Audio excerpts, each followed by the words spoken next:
take the black stripe off the names of not the people that just took occasional pictures with them because they was at a party. Why don't they redact the names of the perpetrators, of the people that committed the crimes? This is for educational and entertainment purposes only. Hello, and welcome to the Think Tank, where we use critical thinking, deductive reasoning, and just a pinch of common sense to draw unbiased logical conclusions. Today we're here to discuss the fact that January 4th is coming past, and on this day, the redactions of the Epstein files from the Epstein Transparency Act were supposed to be explained to the Supreme Court. And of course, as everyone paying any attention to this case knew, the Trump administration neglected to perform said explanation for redactions. We knew that he was going to explain why no names was there. Here today to discuss this with me is the Honorable Dion Powell. These are the kind of conversations that you enjoy back and forth between alternate ideas of what might be happening from different parties, where we sometimes agree, sometimes don't, but always bring arguments from both sides so that you can hear a rounded discussion in the think tank so that you can use your own critical thinking skills. Please hit that subscribe button. Join us. But with no further ado. Hey, family, be careful out there. Diseases are running rampant here in January. So I'm a little under the weather, but I'm still District Leader Dion Powell of the Bronx Conservative Party here as a strategic solutionist and community consultant. That is America first, sometimes America only, and hopefully you will be too. Let's get into this. What do you think is the reason that these files are redacted and the reason that Trump won't explain to the Supreme Court why these files are redacted, why the names of these perpetrators in the Epstein case is not being shown? Well, the first one is the usual, which he said before. A lot of people that are innocent can get hurt. That's number one, who are just there, celebrities and beyond. And the next thing is, we all know how Trump and his administration loves to troll and keep people guessing. So that's another possibility. And this is going to be another checks and balances of power. But again, historically, the FBI and the CIA, they redact a lot of things. Now, as America first, borderline America only, I disagree with the president 20% of the time. I agree with him 80% of the time.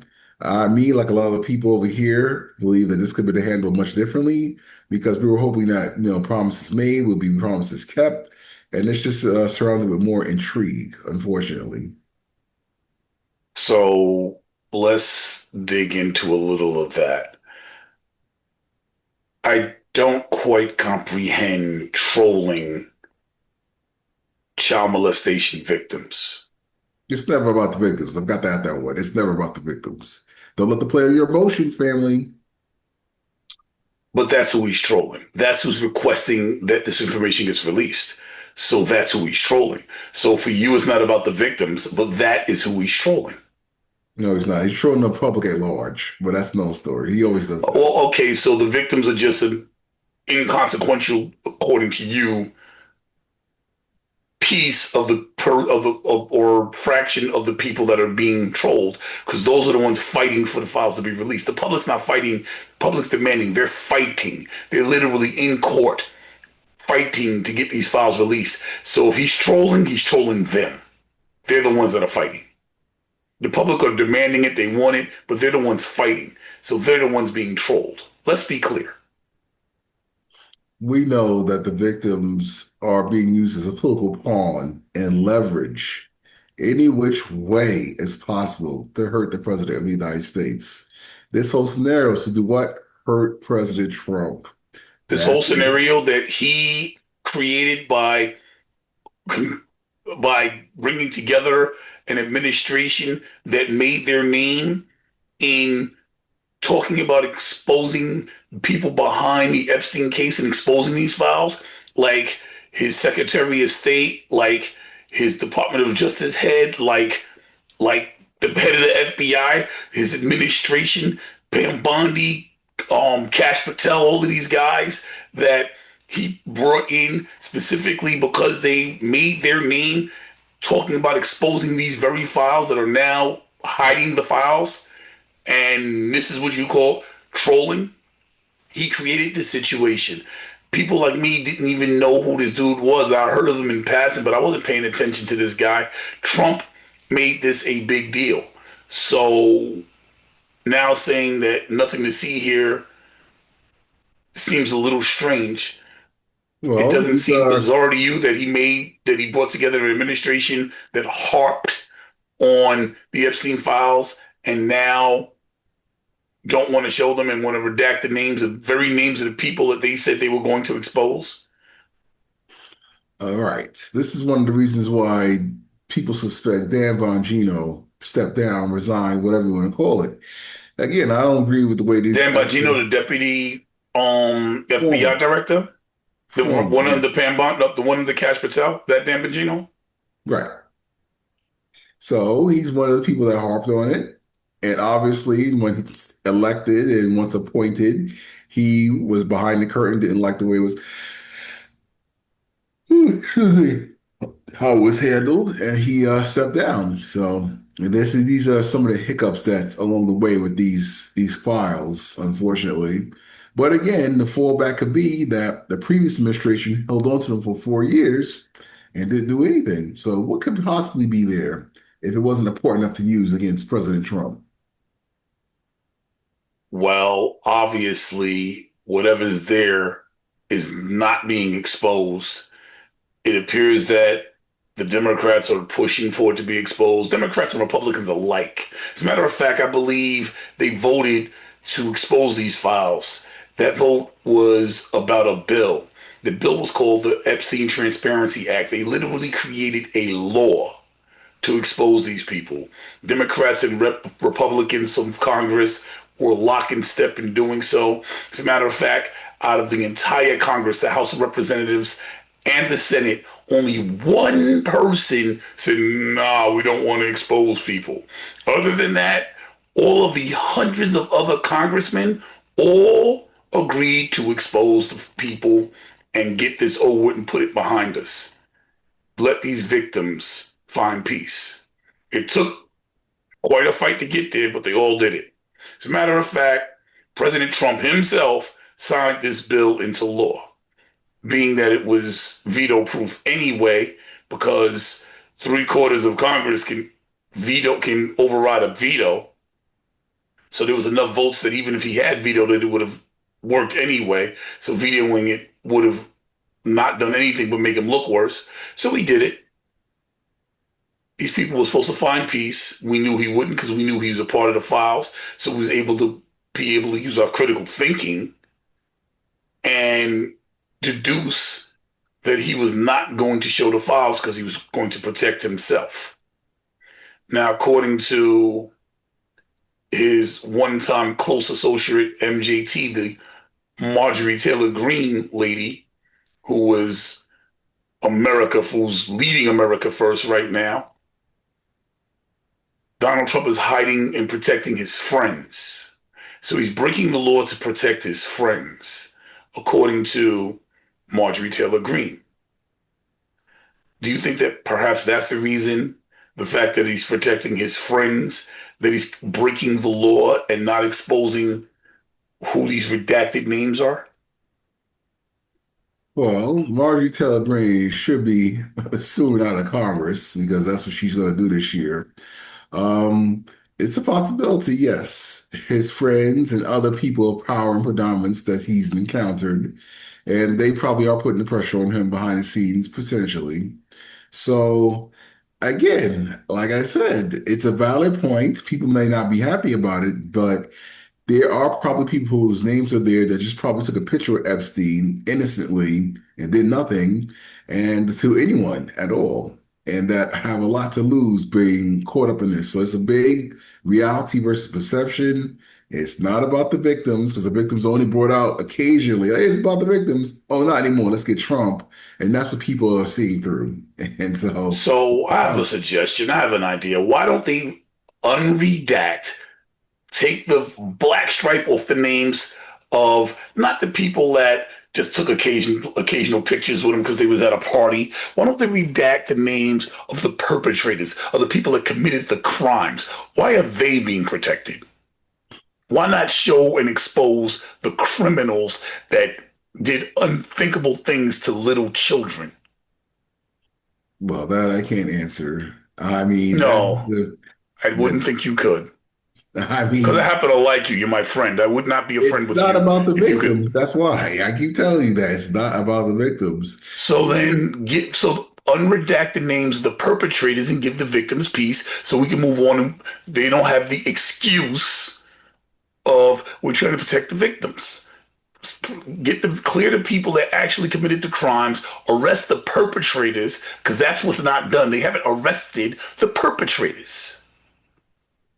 Well, once again, I feel as though this is not about the victims, but yes, we shall see what happens, what the courts are going to do. So as an 80-20 Trump star, I'm interested to see what the courts are going to do, seeing as though January 4th has come and gone. It appears that Donald Trump is a part of this evil cabal to protect child PDF, pedophiles, victims. It does appear that Trump, you say, oh, well, his arm is being twisted. He's the most powerful man in the world. He could have exposed some of them. He could have been given enough to give peace to people. He's protecting somebody. And the only person that we've ever seen Donald Trump go this hard at protecting was himself, historically. Everybody else around him gets thrown under the bus. I mean, look what's happening with the oil companies right now.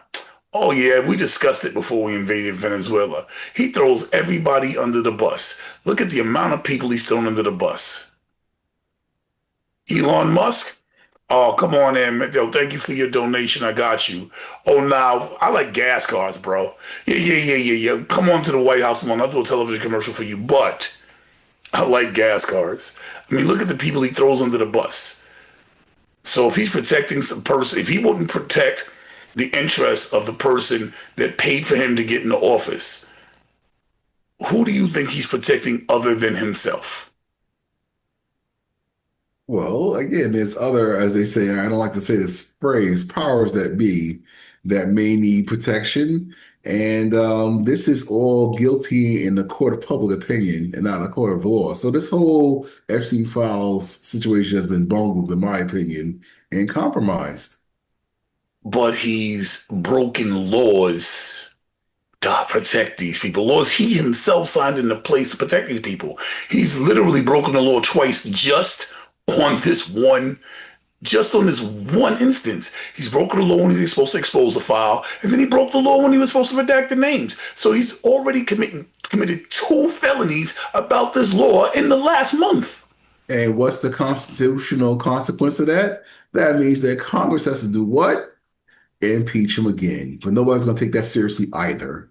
So that's the way I see it.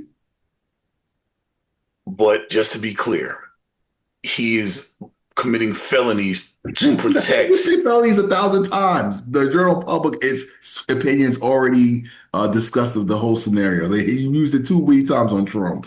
Boy, that cried wolf.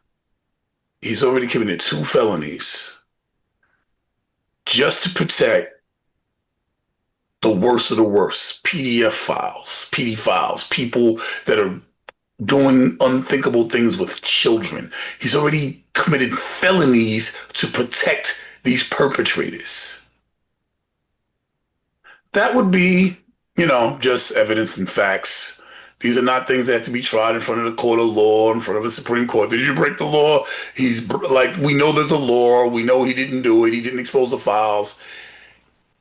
We know that he's committing felonies to protect these perpetrators, these child abusers. That's what he's using his power to do, to protect them. If he was supposed to drain the swamp, the general public found out that he's actually swimming in the swamp and he might be one of the biggest alligators in it because he's the one that's protecting the rest of them. He's the one, he himself, by himself, is protecting everybody else.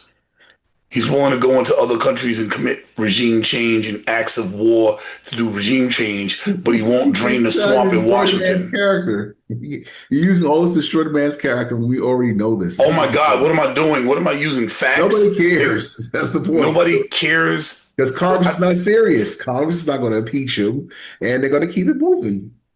So we got to see what the courts say and what they're going to do. What's the consequence? He's not going to be impeached yet. If he's still around in about 11 months, we see what happens.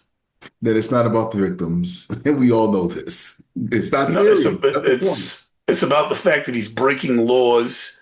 He's dragging us into wars. He's not helping the victims. I don't know. So take everything else out of it. Do you think that the victims deserve to go through this because there's a political game being played? Do you think the victim should be a pawn, or he should just, if he was actually a righteous person, that he would expose the names and give these victims the closure that they deserve if he was a righteous person? Nobody said he was a righteous person. And, that's absolutely true. Even but if I bring up he's a felon, he's wrong. I'm wrong, even right? if the names are released, the victims still probably, unless they go to jail, won't be satisfied. But the victims, it's not about the victims. It's about using this stuff to hurt President Donald Trump and the public, embarrass him. Some dare say blackmail him before the world. So that's blackmail him with what? What do they want from him other than to release the files? Blackmail? That's not blackmail. Well, you're just throwing terms out. Well, that's why I said some could argue it's blackmail the president of the United States because they're trying to publicly embarrass him and potentially blackmail is so when you blackmail somebody, you want something. What do they want from him? Well, they probably want him to resign and go to jail. How's that sound? That's not how blackmail works. That's not blackmail. It's not. Blackmail is when you have something on somebody, you use it, you leverage that, whatever it is you have, in order to obtain something, in order to get something out of the person. If they're not trying to get something out of him, and resignation would just mean I don't think they're trying to leverage anything to try and get him to resign. They know he's not going to resign. That's silly. So no, it's not blackmail. No one can argue that. It's just throwing terms out to try and help the situation for him. It's not real. It's a figment of theirs. Obfuscating is one of your definitions, as one of your vocabulary words.